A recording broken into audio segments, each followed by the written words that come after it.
صحت اور بیماری انسانی زندگی کے ساتھ ساتھ ہے. انسان کی زندگی کے کوئی بھی 2 دن ایک جیسے نہیں ہوتے. آج اگر انسان خوش ہے تو کل اداس ہوگا. اگر آج وہ اپنے جسم میں قوت محسوس کر رہا ہے تو کل بیمار ہو سکتا ہے. انسان کے اوپر دن میں بھی کئی بار مختلف طرح کی کیفیات گزرتی ہیں. کبھی انسان روحانی طور پر، جذباتی طور پر بیمار ہوتا ہے اور کبھی انسان جسمانی طور پر بیمار ہو جاتا ہے. بیماری کی کیفیت صحت کی کیفیت سے مختلف ہوتی ہے اور ہر انسان اس کو محسوس کر سکتا ہے. ایسی صورت میں انسان کو دوا کے ساتھ ساتھ اللہ سبحانہ وتعالی کی طرف رجوع کرنا چاہیے اور اپنے لیے خوب خوب دعائیں کرنی چاہیے. بعض اوقات بیمار خود اپنے لیے دعا نہیں کر سکتا تو بیمار کی عیادت کرنے والے اور بیمار کو دیکھنے والے، اس کے دوست، رشتہ دار، عزیز، اقربا اور ایون ہسپتال کا عملہ مریض کے لیے ایسی دعائیں پڑھ سکتا ہے جو اس کے لیے شفا یابی کا ذریعہ ہو سکتی ہیں. تو بات یہ ہے کہ انسان ہر حال میں اپنے رب کا محتاج ہے اور اسے اپنی ہر ضرورت کے لیے اپنے رب کی طرف رجوع کرنا چاہیے، اور خصوصاً قبولیت کے مواقع پر. رات کا پچھلا پہر اس کے لیے بہت مناسب ہے، جب اللہ سبحانہ وتعالی بندوں کو پکارتے ہیں کہ ہے کوئی جو مجھ سے دعا کرے تو میں اس کی دعا قبول کر لوں، ہے کوئی جو مجھ سے سوال کرے تو میں اس کو جواب دوں، ہے کوئی جو مجھ سے استغفار کرے تو میں اس کو بخش دوں. تو جب انسان بیمار ہو اور خصوصاً اگر ایسی بیماری کا شکار ہو کہ جس میں بظاہر شفا کی کوئی امید نہ ہو، تو اسے اور بھی زیادہ خشوع و خضوع کے ساتھ اور ایسے اوقات میں اللہ تعالیٰ کی طرف رجوع کرنا چاہیے کہ جلد از جلد صحت یابی ہو سکے. اور اس سلسلے میں کبھی بھی انسان کو اللہ تعالیٰ سے مایوس نہیں ہونا چاہیے. پھر یہ بات یاد رہے کہ جب انسان دعا کرے تو اس سے پہلے اللہ سبحانہ وتعالیٰ کی تعریف کے کلمات کہنا نہ بھولے. تو آئیے آج ہم آپ کو دعا کرنے سے پہلے کچھ نئے کلمات بتائیں گے جو اللہ سبحانہ وتعالیٰ کی حمد و ثنا پر مبنی ہیں. ربنا لک الحمد ملء السماوات والارض وملء ما شئت من شيء بعد اهل الثناء والمجد احق ما قال العبد وكلنا لك عبد اللهم لا مانع لما اعطيت ولا معطي لما منعت ولا ينفع ذا الجد منك الجد. اے ہمارے رب، تمام تعریفیں تیرے ہی لیے ہیں جن سے آسمان اور زمین بھر جائیں، اور اس کے بعد جو تو چاہے وہ بھی اس سے بھر جائے. تو ہی تعریف اور بزرگی کے لائق ہے. بندے جو کہتے ہیں تو ان کا سب سے زیادہ حقدار تو ہے، اور ہم سب تیرے بندے ہیں. اے اللہ، جسے تو عطا کرنا چاہے اس سے کوئی روک نہیں سکتا، اور جسے تو نہ دینا چاہے اسے کوئی دے نہیں سکتا، اور کسی مرتبے والے کی بزرگی تیرے سامنے کوئی فائدہ نہیں دے سکتی. یعنی اللہ سبحانہ وتعالیٰ کے علاوہ کوئی بھی اور ایسا نہیں ہو سکتا جو انسان کی مشکل کو آسان کر سکے. تو آئیے اس کے ساتھ ہم دیکھتے ہیں کہ بیماری کے اسباب کیا ہوتے ہیں، بیماریاں کیوں آتی ہیں. سب سے پہلی بات تو یہ کہ بیماری اللہ کے اذن سے آتی ہے. جب تک اللہ سبحانہ وتعالیٰ کا اذن نہ ہو انسان پر کوئی کسی قسم کی مشکل آ نہیں سکتی. قرآن مجید میں آتا ہے ما اصاب من مصیبت الا باذن اللہ.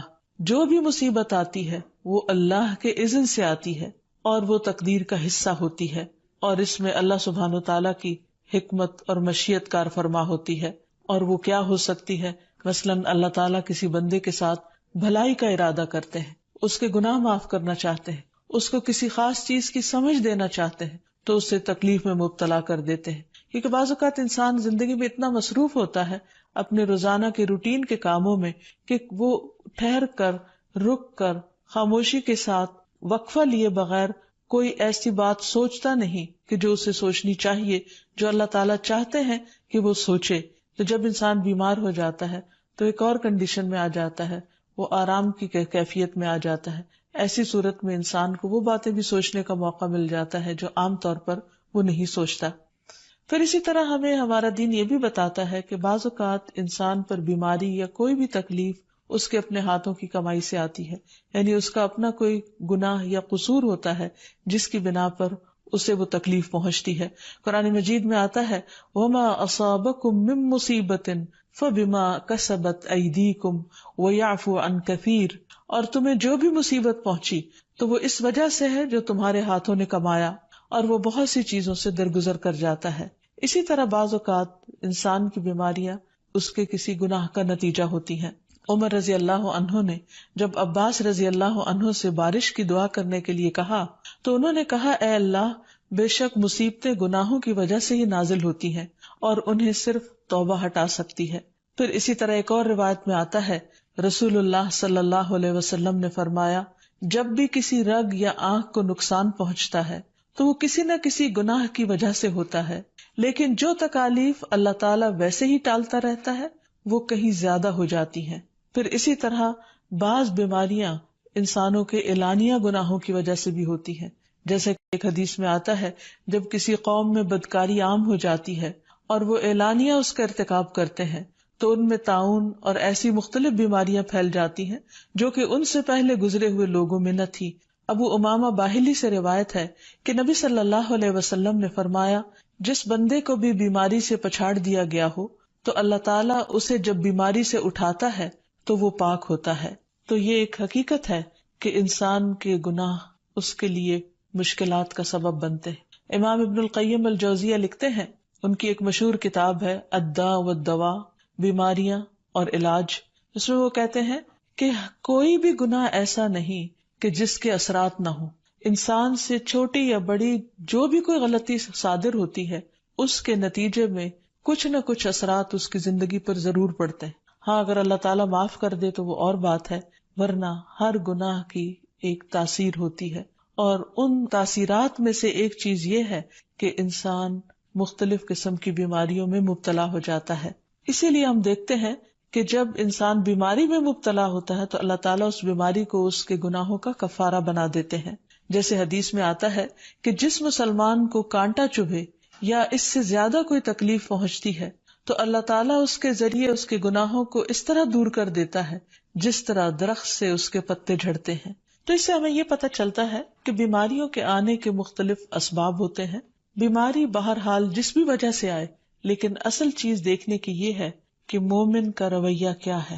مومن کو اگر کوئی کانٹا بھی چبھتا ہے تو وہ اس پر صبر کرتا ہے۔ اس لیے بیماری یا تکلیف کے آنے پر انسان کو اللہ سے راضی رہنا چاہیے، شکوہ نہیں کرنا چاہیے، کیونکہ جو اللہ سے راضی ہو جاتا ہے کسی آزمائش پر، اللہ تعالیٰ بھی اس سے راضی ہو جاتا ہے۔ پھر اسی طرح اللہ تعالیٰ کا شکر ادا کرنا چاہیے، کیونکہ بیماری اس سے زیادہ شدید بھی ہو سکتی تھی، لہٰذا انسان کو اللہ تعالیٰ جس حال میں رکھے انسان اس پر شکر گزار رہے۔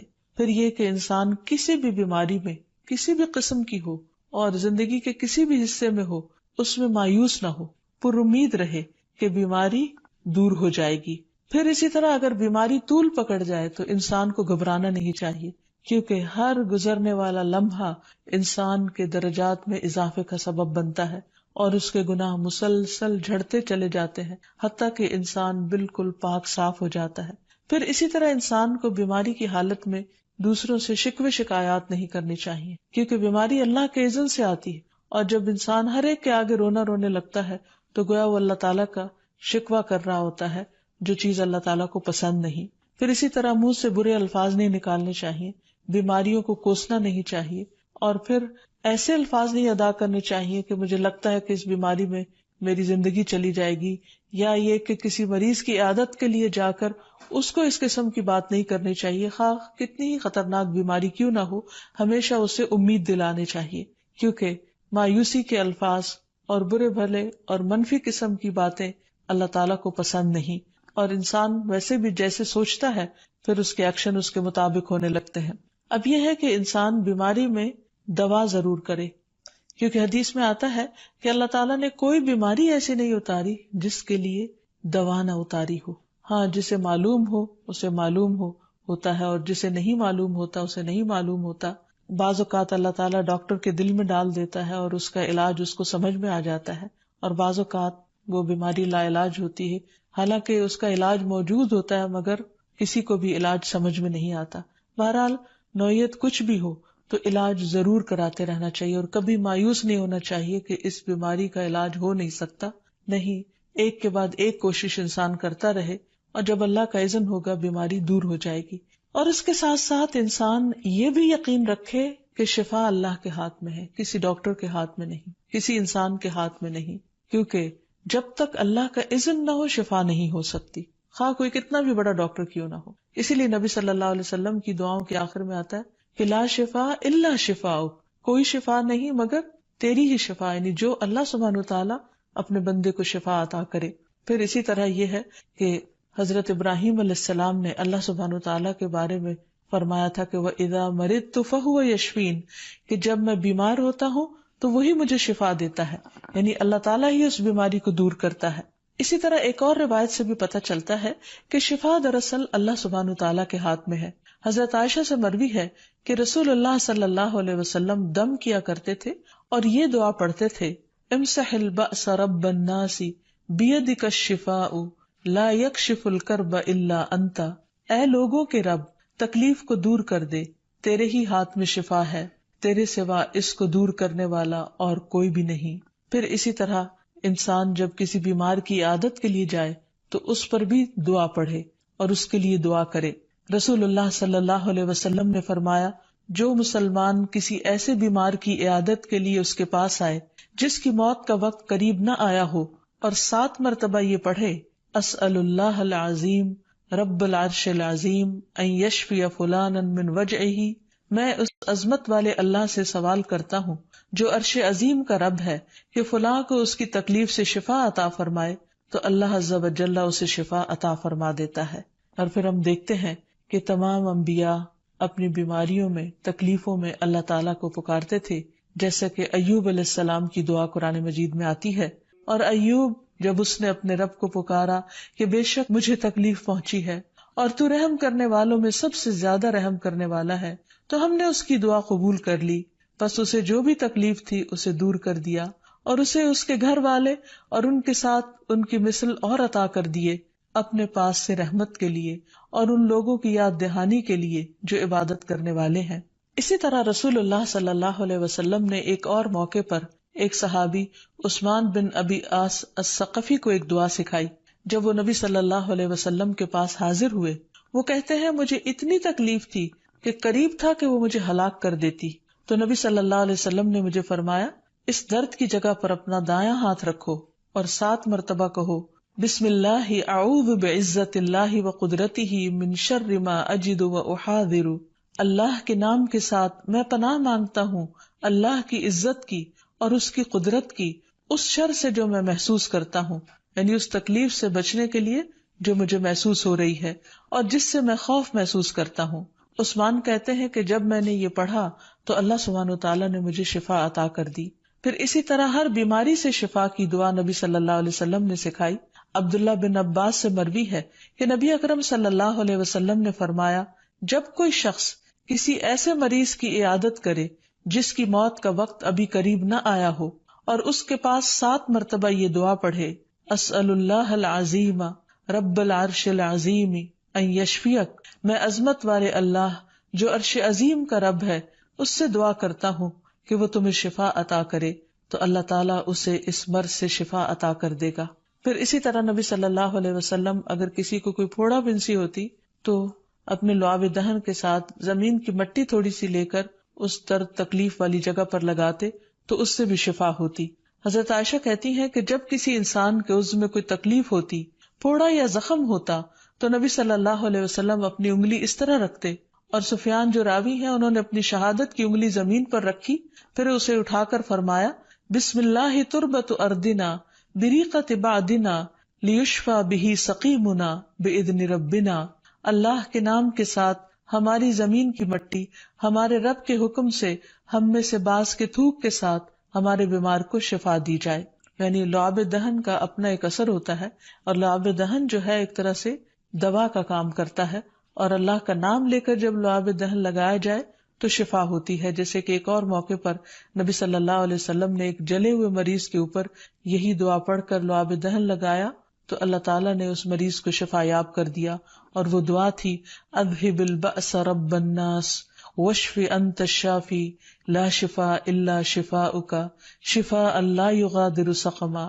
پھر اسی طرح ایک موقع پر ایک قبیلے کے سردار کو جب بچھو نے کاٹ لیا اور اس کے جسم میں زہر پھیل گیا تو ایک صحابی نے سورۃ الفاتحہ پڑھ کر اس پر دم کیا تو اس سے اس کو شفا ہو گئی.